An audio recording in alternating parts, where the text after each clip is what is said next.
Hey guys, it's Andrew from Cardinal Kia. In this video, I'm going to show you how to use your driver memory seat in the all-new 2023 Kia Sportage. I have in front of me here an X-Line Limited all-wheel drive in Shadow Matte Gray. Let's get started. Okay, so to start us off, the driver memory seat buttons are located in the driver's door here, just in front of the door handle.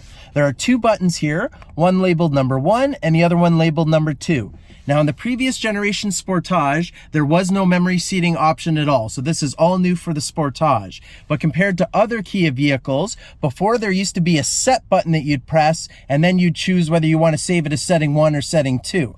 This time around, when you make an adjustment to your 8-way power seat, you go ahead and press and hold which one you want to save it as, and it will confirm with you on the screen here what number you've saved it as. Now, in regards to the two driver profile settings, you get two different seat settings per driver profile. So if I go and change to the other profile, then I can go ahead and make adjustments in my seat and then still save it as setting 1 or 2 under the driver profile number 2. So you get two driver seat settings per profile, and that way you're not messing with each other's settings if you've got a couple different people driving the car often enough. And of course, anytime you go to make an adjustment in your seat, takes a couple rides, you finally get the seat the way that you like it, you just go ahead and press and hold, and it will override the settings from before and still confirm with you on the screen that you saved it.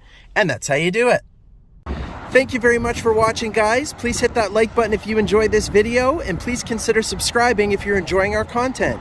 Also, all of our social media links are in the description below. Thanks, guys.